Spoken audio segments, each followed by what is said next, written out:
Hey A-pushers, did you know there's only 3 Supreme Court cases that you need to know for the A-push exam? What that means is that the College Board has only mentioned 3 cases in the curriculum and exam description, which means that those are the only 3 that they can ask you about without providing any context clues about the cases.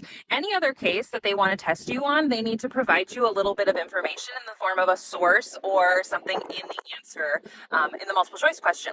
You can obviously use a lot more cases in your written sections, and I advise knowing more, which is why I'm going to give you my top 10 list now. I'm going to explain briefly 7 cases that are helpful to know, and then a little more in depth on the top 3. Okay, so I'm going to start with 2 runner-ups, honorable mention. I think they're worth mentioning, but don't make my top 10 list for the most important on the A-push exam. We've got Loving v. Virginia in 1967, which allows for interracial marriage. And then 1973, Roe v. Wade, which protects the right to privacy specifically related to abortion. The next 7 cases aren't explicitly mentioned, but definitely should be known. So number 10, we've got the Regents of the University of California versus Bakke, and that is going to affirm the idea of affirmative action, but ban the use of racial quotas. At number 9, we've got Schenck versus the United States in 1919, which is going to state that the passage of the Espionage Act does not violate the First Amendment during a time of war.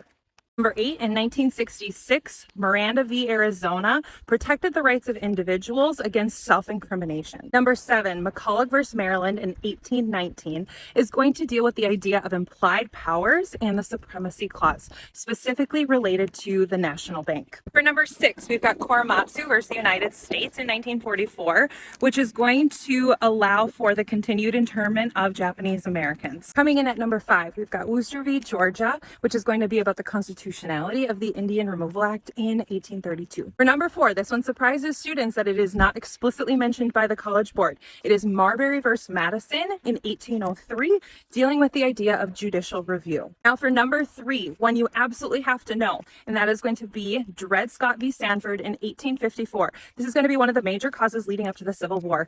In this case, Dred Scott, an enslaved person, was challenging his enslavement, saying that he had become free when he entered a free territory.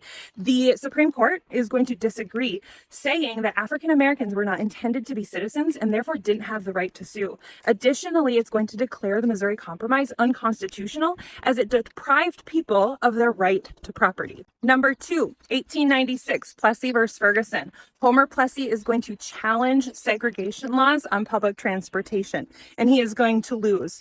The idea of separate but equal is going to be stated, and that is going to essentially legalize segregation across the United States. And finally, number 1, the top court case that you should know for the A-push exam is going to be 1954, Brown versus the Board of Education, which is going to reverse Plessy versus Ferguson, stating that segregation in public schools is unconstitutional. So it's really one of the catalysts and early successes of the civil rights movement in the United States. So there you have it, my top 10 list plus 2 honorable mentions of the court cases that would be most helpful to know before your A-push exam.